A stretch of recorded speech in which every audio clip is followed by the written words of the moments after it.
everyone, welcome to another episode of our channel Low Point, and this is Alisha Babu.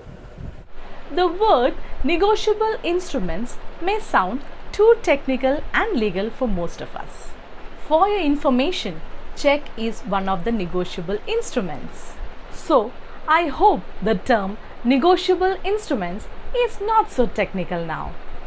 We have a Supreme Court of India's advocate on record, Mrs. Praseena Elizabeth Joseph, to explain us the concept of negotiable instruments. So let's watch.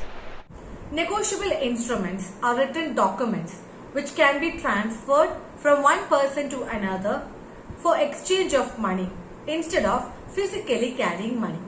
The rules and regulations with respect to negotiable instruments were already in place in England, which the Britishers then introduced in India in the year 1881 when India was still under British rule. This came to be known as the Negotiable Instruments Act of 1881.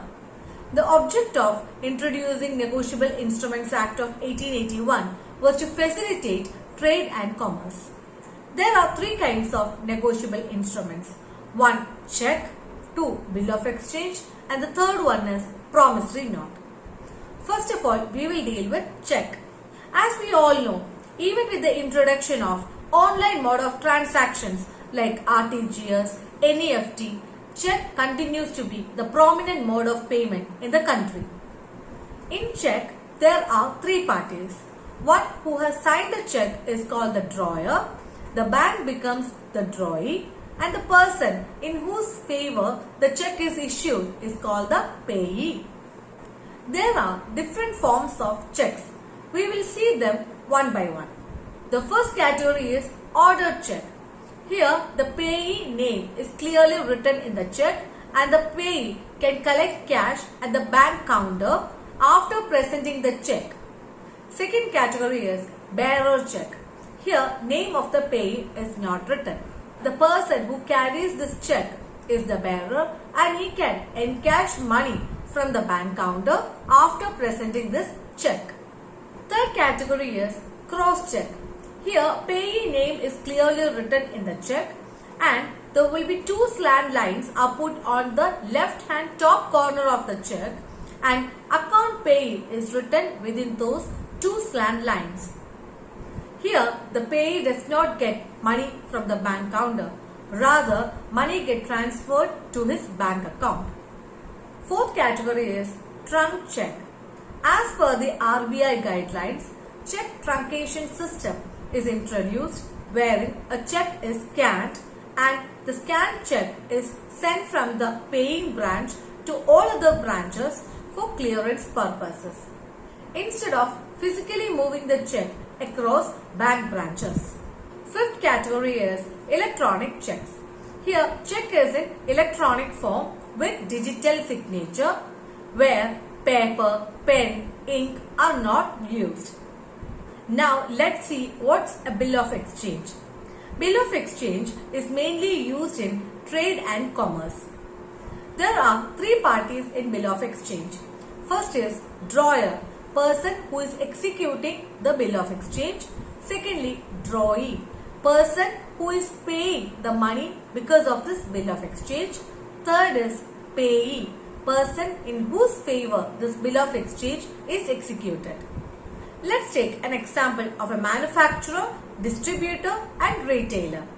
Here, manufacturer sells rupees 10 lakhs worth mobile phones to distributor on credit, who in turn sells rupees 2 lakhs worth mobile phones to retailer on credit. Here, distributor executes a bill of exchange directing the retailer to pay rupees 2 lakhs directly to manufacturer or any person named in the bill of exchange. In this case, the distributor who has executed the bill of exchange becomes the drawer. The retailer who is supposed to pay under this bill of exchange becomes the drawee, and the manufacturer who is supposed to get the amount of rupees 2 lakhs becomes the payee. It is important to note herein that bill of exchange need to be accepted by the drawee with his signature in that instrument. Here the manufacturer will be in possession of the bill of exchange and he can claim rupees 2 lakhs directly from the drawee, that is the retailer in this case. If retailer fails to comply with that bill of exchange, then manufacturer can go to the distributor and can claim this rupees 2 lakhs. So basically, bill of exchange is a doubly secured instrument where primary responsibility is on the drawee and secondary responsibility is on the drawer. Now let's see what is a promissory note. Promissory note, there are only two parties, the drawer as well as the payee. Here drawer makes or promises to pay the payee a sum of rupees on a particular due date. Now let's see what are the features of a negotiable instrument. First of all, negotiable instrument must be in writing. For example, if the drawer promises orally to pay payee rupees 2 lakhs on a particular date, then this is not a negotiable instrument. Secondly, negotiable instrument is easily transferable. Whenever we transfer any property to anybody, we are required to prepare a transfer deed, register it, pay stamp duty, etc. But no such formalities are required while transferring a negotiable instrument.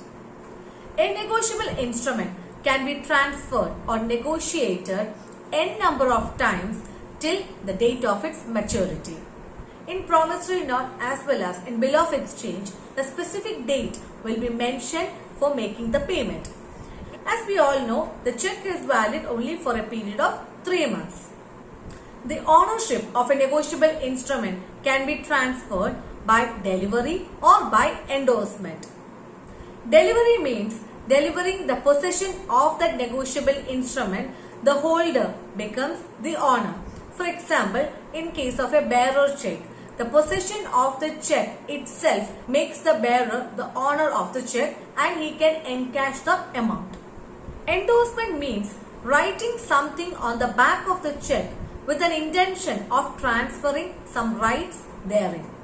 If someone pays you with a cheque and you want to transfer it to a third person for payment that you owe to that third person, then you can do this by way of endorsement, wherein on the back side of the cheque you can write pay to the order of the third party and you sign.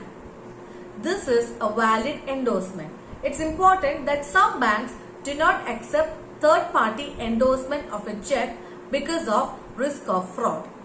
Another important feature of a negotiable instrument is unconditional promise to pay. For example, if drawer promises to pay the payee an amount of rupees 5 lakhs with a condition that once he gets his share on his father's demise, he will make the full payment. This is not a valid promissory note because there is a condition involved. Another important feature of a negotiable instrument is presumption as to consideration. That means if a person is holding a negotiable instrument, it is presumed by law that he is the rightful owner of that negotiable instrument, entitled to receive money as a consideration for the work that he has done to the person who is supposed to pay. Another important feature of a negotiable instrument is that negotiable instrument need to be executed for payment of money in cash and not in the form of goods or services. Next important feature of a negotiable instrument is certainty with respect to the amount to be paid as well as with respect to the parties. In bill of exchange as well as in promissory note, we have seen the payee name need to be specifically stated. Further, the amount mentioned in the negotiable instrument, be it promissory note, bill of exchange or cheque, the amount to be specific and exact. Next important feature of a negotiable instrument is delivery of physical copy of the negotiable instrument to the payee. For example, if cheque is executed in favor of payee, but the possession of the cheque is not delivered to the payee, then in this case, this is not a valid negotiable instrument. The most important feature of a negotiable instrument is right to sue. For example, if cheque bounces or get dishonored, The payee can file a case against the drawer and he can get the amount in the cheque with interest from the court. Thank you for watching. Stay tuned. Till then, take care. Bye-bye.